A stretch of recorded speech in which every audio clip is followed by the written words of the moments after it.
por la importancia que el tema merece,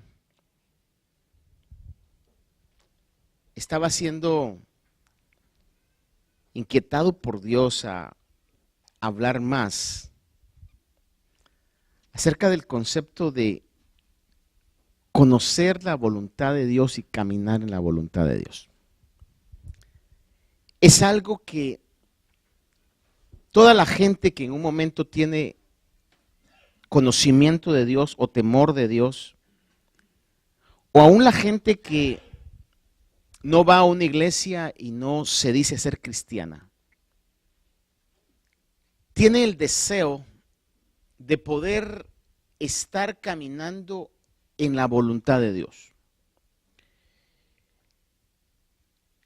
Días atrás, unas 2 o 3 semanas atrás, hablábamos un poco acerca de este importante tema que, aunque usted y yo no lo expresemos diariamente, es algo que está latente en nuestras mentes. ¿Estoy haciendo la voluntad de Dios? ¿Estoy caminando en la voluntad de Dios? Algunos tienen pensamientos al grado de decir, ¿será que yo me vine en la voluntad de Dios? O algún otro, por ejemplo, puede decir, ¿será que me casé en la voluntad de Dios? Me recuerdo en una oportunidad a alguien que dice que le dijo a un pastor, mire, es que, ¿será que es la voluntad de Dios que me case con esta mujer? Y ya tenían como 20 años de vivir juntos y como 4 hijos, hermano, y todavía estaba preguntando que si era la voluntad de Dios que se casara con la madre de sus hijos y la compañera de toda su vida. Pero ¿por qué razón se dan esas declaraciones tan a veces absurdas? Porque es un tema que es importante en la vida de todas las personas. El Señor Jesús hizo declaraciones en relación a este tema. Juan capítulo 4, verso 34, cuando está hablando, después de que habló con la mujer de Samaria, Juan 4, 34, dice, Jesús les dijo, mi comida es hacer la voluntad del que me envió y llevar a cabo su obra. Hacer la voluntad de Dios llena de energía nuestra vida y trae satisfacción. Repito, hacer la voluntad de Dios trae energía a nuestra vida y trae satisfacción. 6:38 de Juan dice el Señor, porque he descendido del cielo no para hacer mi voluntad, sino la voluntad del que me envió. Jesús sabía que su éxito consistía en hacer la voluntad de Dios. Repito, Jesús sabía que su éxito consistía en hacer la voluntad de Dios. Otra declaración en 8:29 de Juan, capítulo 8, verso 29, dice, y el que me envió está conmigo, no me ha dejado solo, porque yo siempre hago lo que le agrada. Qué importante, yo siempre hago lo que le agrada. Ojalá yo pudiera decir eso. En algún momento pareciera ser que los pastores nos escudamos en una burbuja distinta a la del pueblo. No, hermano, yo estoy desarrollando una función que trato de honrar, de estimar y estoy eternamente agradecido con Dios por esto, pero somos tan humanos como todos, con deficiencias, errores, virtudes y también con situaciones que como cualquier persona se puede preguntar. Y qué lindo sería que desde el momento en que se le da el ministerio a alguien, ya automáticamente esa persona caminara en la voluntad de Dios todo el tiempo. Pero no es así. Uno en algún momento se desvía, en algún momento se queda parado y el Señor le dice camina, otra vez camina, le dice detente. Así es. Pero Jesús no. Él declaró y dijo de que Él siempre hacía lo que agradaba al Padre. Al estar y hacer la voluntad de Dios, Lo importante de esto es que al estar y hacer la voluntad de Dios, siempre tendremos el apoyo del cielo. Todo el tiempo, all the time, heaven will back you up. Todo el tiempo, si estamos en la voluntad de Dios, todo el tiempo, el cielo lo va a apoyar. Ahora, en nuestras vidas, el apoyo de quién, no le voy a preguntar, queremos tener, porque nuestros sentimientos muchas veces nos traicionan. La pregunta es, en su vida y en mi vida, el apoyo de quién nos conviene tener. El apoyo de la sociedad, de los amigos, aún, delicadamente voy a decir esto, de la familia, o nos conviene tener el apoyo del cielo. Who do you want to back you up? ¿El cielo o la sociedad? Todo el tiempo, sin pensarlo mucho, mi lógica y la verdad en mi mente me dice, yo quiero tener el apoyo del cielo. Esas declaraciones llegaron a que los discípulos y los apóstoles dijeran en un momento cuando la sociedad religiosa les decía, ya no sigan predicando, dijo, es mejor agradar a Dios que agradar a los hombres. Porque al agradar a Dios, el cielo nos va a apoyar. Queridos hermanos y hermanas que estamos hoy acá presentes, sin querer endulzarle la vida a ninguno de ustedes, le debo decir con la mayor convicción que hoy tengo, que usted ha sido creado con Dios, creado por Dios también, si ha sido llamado a conocer a Dios con un propósito único, indiscutible, que no podemos cambiar. Un propósito, voy a usar esta frase, un propósito extraordinario que hay delante de cada uno de nosotros. En la voluntad de Dios, Dios quiere que sus hijos y sus hijas hagamos proezas, hagamos cosas fuera del nivel normal. Pero para eso necesitamos el apoyo del cielo. Y el cielo no nos va a apoyar a menos que estemos caminando en la voluntad de Dios.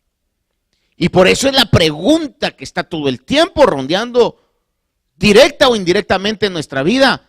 ¿Estoy en la voluntad de Dios? ¿Es esto la voluntad de Dios? Salmo 37, versículo 23 al 24. Salmo 37, 23 y 24 dice, por el Señor son ordenados los pasos del hombre. Oiga esa frase, por el Señor son ordenados los pasos del hombre. Y el Señor se deleita en su camino. Y ve esta frase, hermano, cuando caiga, no quedará derribado, porque el Señor sostiene su mano. Le repito esa frase, cuando caiga, no quedará derribado, porque el Señor sostiene su mano. Qué maravilloso será si tuviéramos un poco la visión acerca de que la mano de Dios, los ángeles de Dios, las criaturas celestiales están peleando las batallas que se están dando alrededor nuestro. Qué lindo poder un momento ver, o no sé si sea lindo, quizás sea un shock tan grande que el Señor no nos permite verlo, ver las batallas espirituales que se dan para que nosotros podamos estar en los caminos de Dios. Espero que usted lo crea. Mi responsabilidad es decirle lo que la palabra de Dios dice. Si no lo cree o no lo acepta, I feel sorry for you. Pero hoy se lo digo yo con todo mi corazón. Acepte esta palabra en su corazón. Acepte esto. Le pido que me ponga su corazón a la palabra de Dios. Porque usualmente nos inquietamos a querer saber cuál es la voluntad de Dios. Pero fíjese que algo que me he dado cuenta yo es que usualmente nos inquietamos a querer saber cuál es la voluntad de Dios solo cuando estamos pasando situaciones difíciles. Rara vez cuando estamos bien uno se pregunta, ¿será que estoy en la voluntad de Dios? Pero haga un análisis en la mayoría de gente que usted conoce y más importante en su vida. de que cuando está pasando tribulaciones, inmediatamente nos preguntamos, ¿será que estoy en la voluntad de Dios? Pero cuando todo está bien, su salud, su economía, su familia, su trabajo, nos sentimos, en la mayoría de los casos, autosuficientes. Y comenzamos a jugar y a despilfarrar y a hacer mal uso de los recursos que tenemos. Sean intelectuales, sean físicos, sean materiales. Es la naturaleza del hombre. We are all the same. Cuando estamos bien, rara vez nos preguntamos, Señor, ¿estoy en tu voluntad? Y rara vez decimos, ayúdame a no salirme de tu voluntad. Sino que lo que hacemos es acomodarnos, relajarnos, y el enemigo sabe muy bien esa terrible situación. Algo natural en el hombre es que cuando estamos bien y prosperados, cedemos a nuestras tentaciones y nos creemos autosuficientes. Posiblemente usted diga, ¿saber de quién está hablando el Señor? Estoy hablando de mí. Pero usted y yo le voy a decir con un verso de canción, ¿te pareces tanto a mí que no puedes engañar? Aunque usted diga, saber de qué lugar es el Señor ese que está hablando, nos parecemos. Tenemos las mismas luchas con diferente nombre, pero eso es lo que sucede. Quiero que vaya conmigo a ver un versículo en el capítulo 29 de Jeremías, versículo 10 al 13, Jeremías 29, del 10 al 13. Le leo y dice así la palabra. Pues así dice el Señor,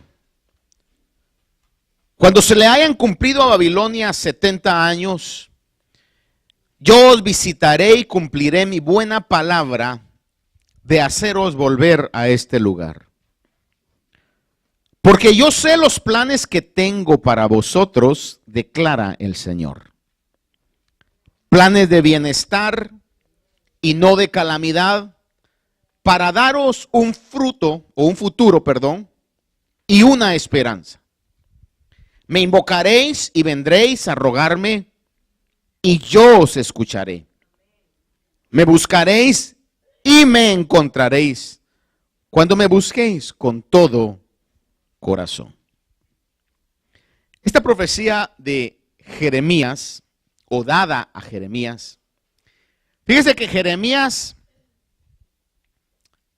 se la envía a un grupo de personas que habían sido llevados cautivos a Babilonia. Dejándoles saber, cuando usted lee todo el capítulo 29, no lo haga en este momento. Jeremías les dice, muchachos, el Señor me dijo que les dijera que construyan casas. No, perdón, primero que compren campos, que construyan casas, que se casen, que tengan hijos, que casen a sus hijos, que se multipliquen. Sé que están deportados, pero el Señor me dijo que hicieran eso. Porque esto no es corto, esto va para largo. Así que la palabra del Señor era, busquen el bienestar de esa ciudad. Trabajen para esa ciudad, echen raíces en esa ciudad. Porque en el bienestar, en el progreso de esa ciudad, ustedes tendrán su progreso. Sobre ese marco es que Jeremías les escribe a los que estaban desterrados en Babilonia, los que habían llegado cautivos de Babilonia. Entre ellos, cuando usted comienza a leer el libro de Daniel, del profeta Daniel, usted se da cuenta que dice que Daniel fue llevado a Babilonia como cautivo. Tuvo 2 deportaciones. La primera es cuando Daniel llega con sus amigos. Entonces, a esa primera deportación es que Jeremías le está escribiendo desde Judá y les está diciendo: echen raíces, busquen la prosperidad del lugar, cásense, compren campos, construyan casas, tengan hijos, porque en el bienestar de esa ciudad está su bienestar. Lo que sucede es que los que había un grupo que había quedado en Judá, que no se habían ido a Babilonia. Y ellos oponían resistencia a Babilonia. Se habían comenzado a rebelar otra vez contra Babilonia. Y en Babilonia, el grupo de personas que estaba allí desterrado, habían surgido profetas falsos que enviaban cartas a los de Babilonia. Enviaban cartas a los de Israel. Desde Babilonia enviaban cartas a los de Israel y les decían: resistan porque Dios está con ustedes. Cuiden el templo porque Dios está con ustedes. Dios va a restaurar. Vean las dos profecías. Por un lado, Jeremías, que recibía la palabra del Señor, le dice: no, el Señor me dijo que esto va para largo. Los falsos decían: no, Jeremías es falso. Resistan y peleen porque de un momento a otro esto se acaba. Y volvemos otra vez a Judá. Esas eran las dos batallas de supuestas profecías que el Señor decía. Ese es el panorama que se está dando ahí. Fíjese que Jeremías, como profeta, como persona, profetizó en todo su libro que de parte de Dios venía que Judá tenía que rendirse a Babilonia, que no pusieran resistencia, que se rindieran mejor. Eso lo llevó a que lo vieran mal. Le decía: no hay esperanza de vencer a Babilonia. Los jefes del ejército de Judá, que oían las profecías falsas que le daban estos profetas falsos, y por otro lado oían la profecía de Jeremías, llegaban con el rey y le decían: rey, hay que callar a Jeremías, porque el ejército se está desanimando. El ejército que nosotros llegamos y decimos: ahora vamos a pelear y agarren fuerzas y armémonos. De repente escuchan que Jeremías está diciendo de que no hay esperanza. Miren la situación tan crítica que se estaba viviendo. Entonces los capitanes, los jefes, llegan y le dicen al rey: hay que callar a Jeremías. Nos está desanimando el ejército. Y no hay cosa peor que ir a pelear una guerra, una batalla, o aún el simple hecho de pelearse cuando ya uno está derrotado internamente. Por eso usted va a ver, un día estos, estaba viendo una entrevista que habían hecho al ex campeón Mike Tyson. ¿Cuántos vieron pelear a Tyson alguna vez? Hermano, es que era impresionante, no la pelea, la mirada. Y el tipo naturalmente tiene unas cejas que se le hacen como cejas de lince para arriba. Y cuando se le quedaba viendo a los otros hombres más grandes que él, en esa mirada tan fija, hermano, en la entrevista decía: yo sabía que ya lo había derrotado antes de tirar el primer golpe. Y cuando salía, no era raro de Mike Tyson que en el primer round caían los pesos pesados. Porque el tipo, aparte de ser un superdotado para poder boxear, estaba con una victoria interna antes de salir a pelear. Voy a tener que decir esto, historia real que pasó en mi vida. No le aconsejo a nadie y eran otros tiempos. Eran tiempos donde los maestros le pegaban a uno y eran en pueblos lejanos, en regiones lejanas. Me recuerdo yo donde el bullying era permitido. Me recuerdo en una oportunidad, me habían quemado unas situaciones que se me habían infectado en la mano. Y había un niño, estaba yo como en 4º grado de primaria, quizás unos, 10 años, 9 años. Y había uno que repetía los grados, que tenía ya como 13 años, que le pegaba a todos.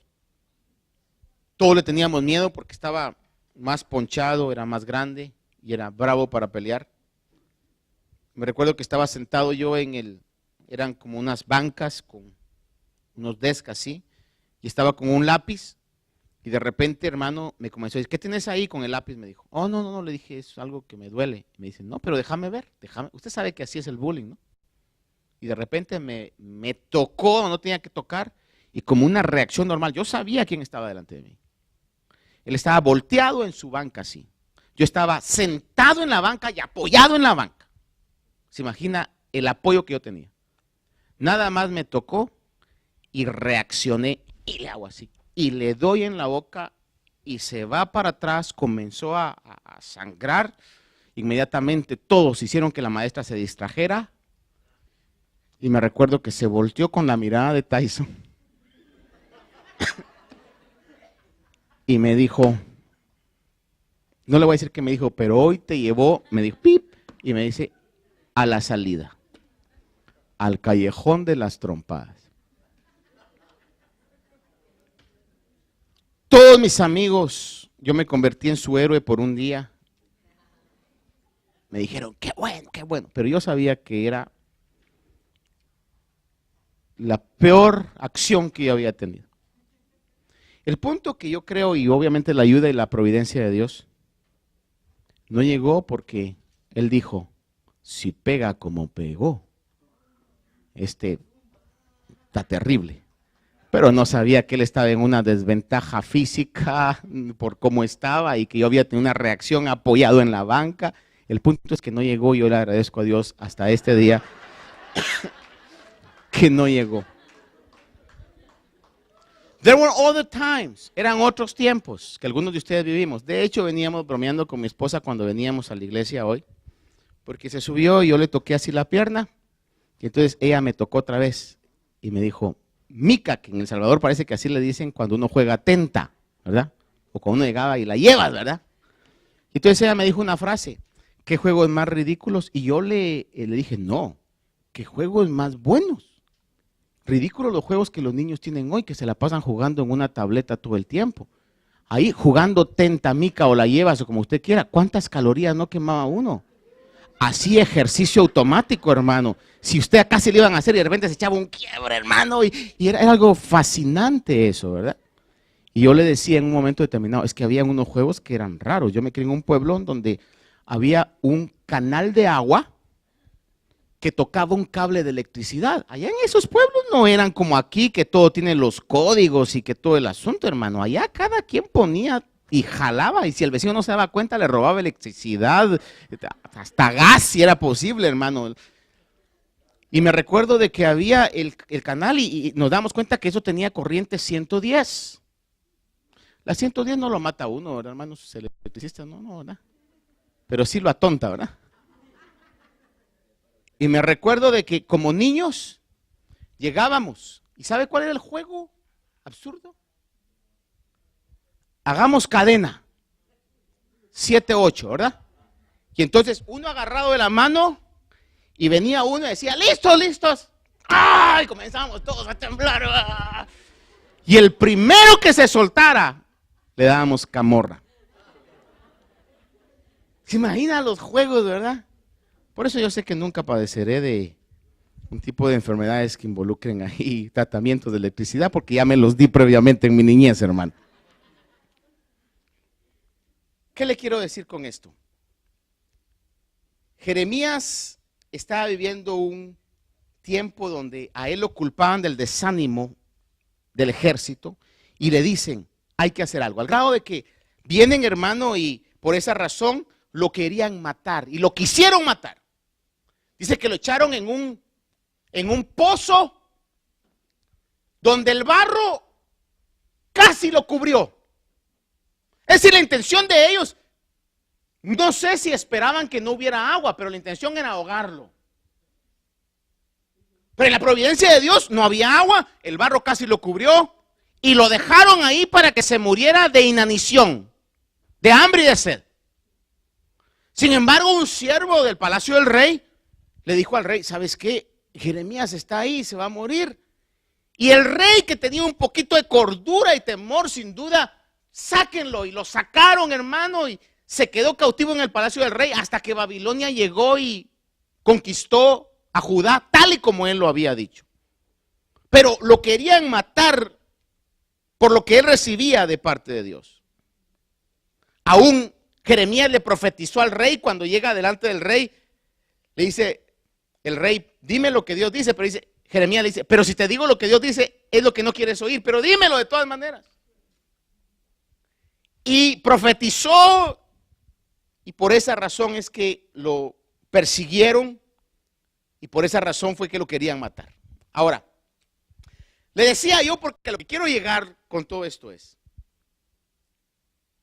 ¿está Jeremías hablando la voluntad de Dios a los que están en Babilonia? Pero obviamente ellos tenían en sus pensamientos, ¿es la voluntad de Dios que estemos aquí? Porque en una oportunidad usted ha oído, aún hasta canciones han hecho, que ellos tenían nostalgia por recordar a Israel. Dice, nos sentábamos junto a los ríos de Babilonia a cantar los cantos de Sión. No era agradable para ellos, querían volver, pero la voluntad de Dios era que estuvieran en Babilonia por 70 años. Daniel en el capítulo 9, versículo 13, dice el versículo, como está escrito en la ley de Moisés, toda esta calamidad ha venido sobre nosotros, pero no hemos buscado el favor del Señor, nuestro Dios. Ahora vea esto, apartándonos de nuestra iniquidad y prestando atención a tu verdad. Cuando Daniel está como parte de ese grupo tratando de comprender cuál es la voluntad de Dios, él declara algo en su libro y dice, no hemos encontrado la voluntad de Dios porque no nos hemos apartado de nuestra iniquidad. Quizá no está hablando de él porque podemos ver que Daniel tenía una vida dedicada a Dios, pero de la gran cantidad de gente. A veces queremos y estamos obsesionados con conocer la voluntad de Dios, pero nuestro caminar es un caminar de maldad, de iniquidad y de pecado. Y con esto no le voy a decir de que yo no los tenga, todos lo tenemos. Pero el punto es de que Daniel recibe una revelación y dice, el problema no está en querer conocer la voluntad de Dios, sino que el problema está en que nuestra vida está siendo un obstáculo para que la voluntad de Dios llegue a nosotros. No sé si me estoy explicando esta mañana. Dice el Salmo 119, 60. La suma de tu palabra es verdad y cada una de tus justas ordenanzas es eterna. La palabra de Dios es verdad. ¿Cuántos dicen amén a eso? Juan 17, 7 el Señor habló y dice, santifícalos en la verdad, tu palabra es verdad. Juan 18, 37, cuando está Jesús enfrente de Pilato, dice que Pilato entonces le dijo, así que tú eres rey. Jesús respondió, tú dices que soy rey. Para esto yo he nacido y para esto he nacido al mundo, para dar testimonio de la verdad. Todo el que es de la verdad escucha mi voz. La verdad sobre nuestro destino, el destino de cada uno de nosotros, porque recuerden que habían dos profecías, una falsa y una verdadera. La verdadera le decía a los desterrados de Judá, esto va para largo. Entonces, los que estaban desterrados querían averiguar cuál es la voluntad de Dios, cuál es la verdad. Pero lo que impedía que conocieran la verdad era su vida llena de pecado y de iniquidad. Ahora, la palabra de Dios sigue siendo la verdad. La voluntad de Dios para su iglesia está en la palabra de Dios. Y el mismo principio obstaculiza que conozcamos la voluntad de Dios para nuestra vida. Voy a ir concluyendo viendo con usted un pasaje que usted lo sabe de memoria quizá. Romanos 12, 1, 2. Por consiguiente, hermanos, os ruego por la misericordia de Dios que presentéis vuestros cuerpos como sacrificio vivo, santo y aceptable a Dios, que es vuestro culto racional, y no os adaptéis a este mundo, sino transformados mediante la renovación de vuestra mente, para que verifiquéis, oiga esto, para que verifiquéis cuál es la voluntad de Dios, lo que es bueno, aceptable y perfecto. Pero antes de continuar, le pregunto, ¿para cuántos es importante o ha sido importante en el transcurso de su vida conocer si están o no en la voluntad de Dios? Porque puede ser que esté predicando un mensaje que no necesite usted. Pero creo y me sospecho que la mayoría de nosotros lo necesitamos. Saber si estamos en la voluntad de Dios. Parte de conocer la voluntad de Dios, lo que es bueno, agradable y perfecto, es tener una disposición de sacrificio a Dios. La TLA dice, y no vivan ya como vive todo el mundo. Al contrario, también cambien la manera de ser y de pensar. Le repito, cambien la manera de ser y de pensar.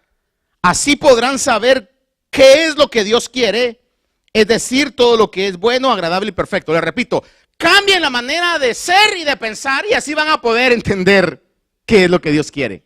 Una vez más, le repito, cambien la manera de ser y de pensar y así van a poder saber lo que Dios quiere para sus vidas. Es el concepto. Al caminar en obediencia a lo que la palabra de Dios dice, la enseñanza y la doctrina bíblica dice, la voluntad de Dios, vea esto, automáticamente se va a manifestar en nuestra vida.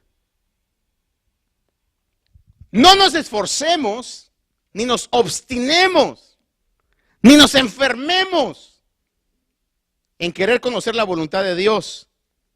Más bien esforcémonos en caminar en obediencia y la voluntad de Dios va a ser revelada a nuestra vida con prontitud. ¿Cuántos yo me he dado cuenta? Y para mí esto está haciendo un despertar en mi vida. Está uno, Señor, revela tu voluntad. Me voy a meter un ayuno de 5 días para conocer la voluntad de Dios. Y salimos del ayuno ignorando a veces quizá la voluntad de Dios para nuestras vidas. ¿Por qué razón? Porque no podemos pasar al paso 2 sin antes cumplir el requisito primero. El requisito primero es, comprométete porque está en tu posibilidad de hacerlo a una vida de obediencia. Esfuérzate por obedecerme. Esfuérzate por obedecer a mi palabra y mi voluntad se va a revelar en tu vida. Te va a encontrar en el camino la voluntad de Dios. ¿Te recuerda hablando sobre Daniel? Daniel, inquieto para ver no solamente cuándo termina la deportación, sino cuál va a ser el futuro del pueblo de Israel y el futuro del mundo. Y le dio unas revelaciones asombrosas. En el capítulo 9 de Daniel, versículo 21 al 23, hay algo que dice, aún estaba yo hablando y orando, confesando mi pecado y el pecado de mi pueblo. Vea cómo comienza. Cuando Daniel entiende eso, comienza a actuar de la manera correcta. Y presentando mi súplica delante del Señor mi Dios, por el santo monte de Dios, todavía estaba yo hablando en oración. Oiga esto, no había terminado. ¿A cuánto nos gustaría que en un momento dijéramos, Señor, tú sabes que yo necesito hacer tu voluntad? Me voy a meter a una hora de oración, Señor, para que reveles tu voluntad. Y está usted orando y en los 5 minutos el Señor le dice, ya no sigas orando, mi voluntad es esta. ¿No le gustaría? Pues si será el propósito, entonces ¿para qué voy a cumplir la hora si a los 5 minutos me lo reveló? Exactamente el mismo principio como cuando Pedro, que era el primero que iba a abrir las puertas del evangelio a la gentilidad, tiene un sueño donde le bajan un lienzo con animales y le dicen mata y come, y él comienza a discutir con Dios y al final de cuentas dicen, no hombre, lo que tenés que hacer es ir a la casa de un hombre llamado Cornelio y predicarles el evangelio.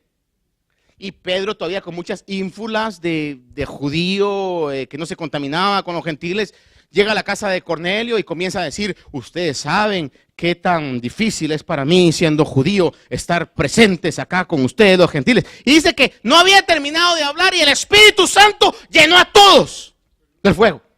Como diciendo, ya Pedro, quítate de aquí si lo único que tenías que hacer es hacer acto de presencia. Vos no sos lo importante es que hiciste caso a lo que tenías que hacer. Déjeme decirle algo, usted y yo no somos los importantes. Lo importante es lo que Dios quiere hacer con usted y lo que Dios quiere hacer conmigo. Entonces lo que yo tengo que hacer es nada más Walk the right way. O sea, Señor, aquí, Señor, ¿verdad? Tu palabra me guía por acá. Ok, Señor, por aquí voy, ¿verdad? Y vamos a llegar a donde la voluntad de Dios está encontrándonos o está esperándonos. Eso es algo que nosotros debemos hacer porque lo podemos hacer. De igual manera, fíjese que Daniel está en esta oración. Dice que Gabriel, el hombre que había visto la visión, dice que se le presenta y le revela. Luego, Daniel capítulo 10, verso 12, 13, tiene otra intención Daniel. Y dice, Daniel 10, versos 12 al 13, dice, entonces me dijo, no temas, Daniel, en otra revelación, porque desde el primer día en que propusiste en tu corazón entender y humillarte delante de Dios, fueron oídas tus palabras, y a causa de tus palabras he venido. Y luego dice, más el príncipe del reino de Persia se me opuso por 21 días. Pero he aquí Miguel, uno de los primeros príncipes, vino en mi ayuda, ya que yo había sido dejado allí con los reyes de Persia. Le dije, si estamos en la voluntad de Dios, el cielo nos va a apoyar. ¿A quién enviaron a ayudar a Gabriel? A ver, un ángel cualquiera. No, dijeron, que se vaya Miguel. Era tan importante el caminar de Daniel, que el cielo lo apoyaba. Era tan importante que, aunque el rey no quería, por las trampas de los jefes, lo metieron a un foso con leones. Y cuando sale el otro día, dice el rey llorando, Daniel, Daniel. Y le dice, no temas, mi señor, aquí estoy. ¿Qué dice? El Señor envió su ángel. Amada iglesia, le voy a decir algo. Caminemos sobre la voluntad de Dios y entonces sí verdaderamente tendremos la ayuda angélica. Sí verdaderamente tenemos las visitaciones angélicas en nuestra vida, de protección, de fuerza. Ese es el principio que yo he sido muy bendecido por esto. Mateo capítulo 7, versículo 24 al 27. Nos da el Señor, y ahora sí con esto le concluyo porque usted lo sabe muy bien, la explicación más maravillosa que el Señor puede poner.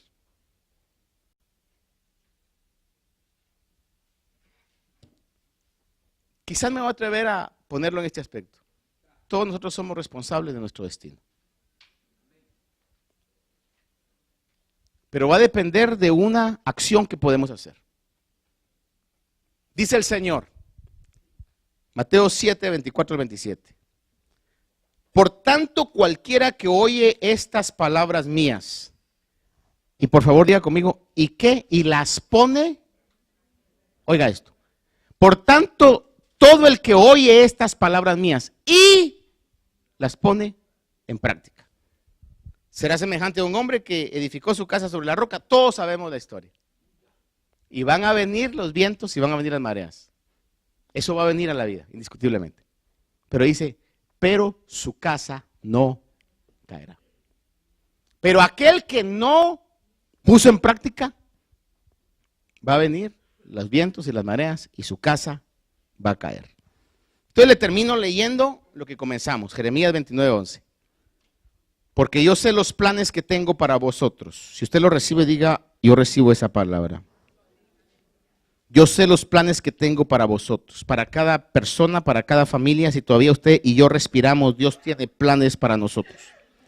Declara el Señor, planes de bienestar y no de calamidad. Su casa no se va a destruir. En la voluntad de Dios, su casa no se va a destruir. Planes de bienestar y no de calamidad.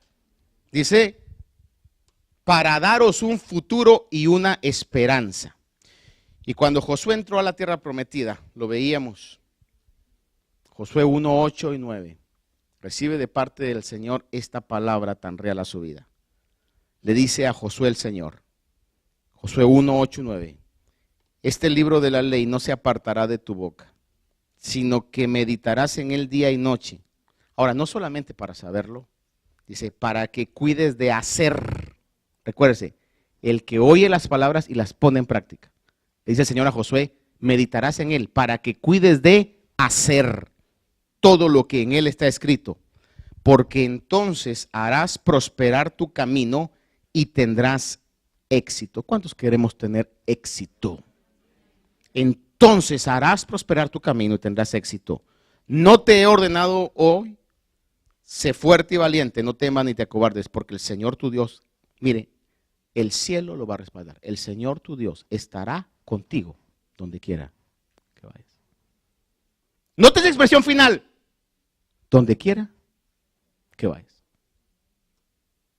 Pastor, ¿será la voluntad de Dios que esté aquí? Pues está aquí, ¿no? ¿Será que Dios me puede bendecir acá en Estados Unidos? ¿Qué dice ahí? Dios estará contigo ¿dónde? Amén.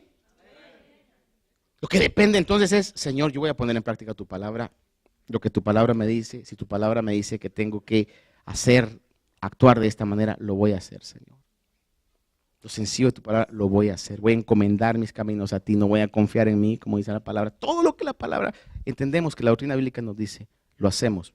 Y le garantizo que Dios va a hacer que su voluntad en cada uno de nosotros florezca. Bendito Dios, le agradezco esta mañana, Señor.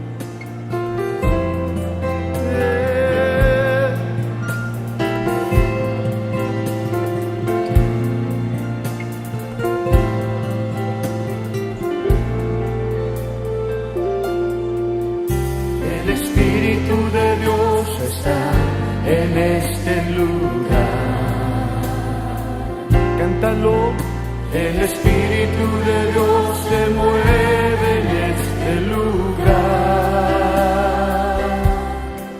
Está aquí para consolar, está aquí para liberar, está aquí para guiar. El Espíritu de Dios está aquí. El Espíritu de Dios está en este lugar. El Espíritu de Dios está. El Espíritu de Dios se mueve en este lugar. Dios está aquí para consolar, está aquí para consolar, para liberar, está aquí para guiar. El Espíritu de Dios está aquí. Muévete en mí. Muévete en mí, muévete en mí, toca mi mente, mi corazón, llena mi vida de tu amor.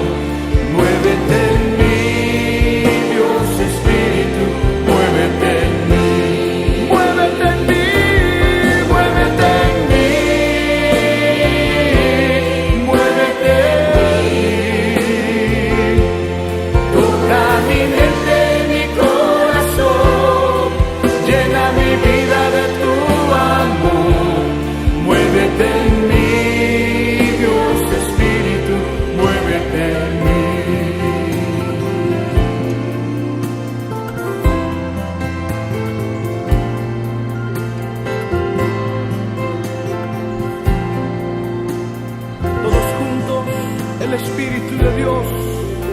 El Espíritu de Dios está en este lugar. Que se oigan las voces del Espíritu. El Espíritu de Dios se mueve en este lugar.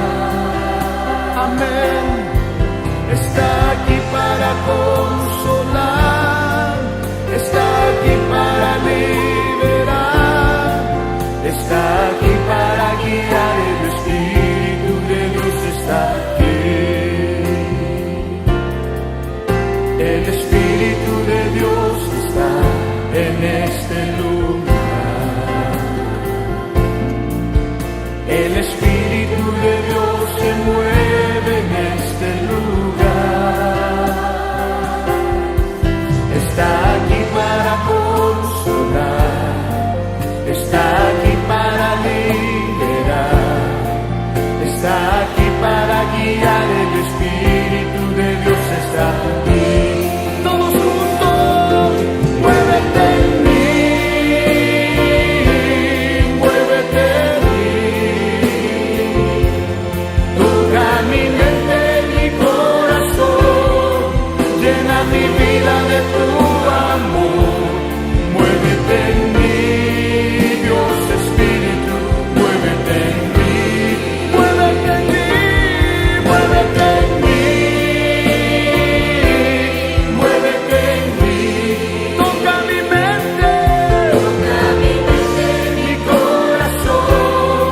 llena mi vida de tu amor. Muévete en mí, Dios Espíritu, muévete en mí, muévete en mí, muévete en mí, muévete en mí. Toca mi mente, mi corazón, llena mi vida de tu amor. Muévete en mí, Dios Espíritu, muévete en mí. Muévete en mí, Dios Espíritu, muévete en mí. Muévete en mí, Dios Espíritu, muévete en mí. Muévete en mí, Dios Espíritu, muévete.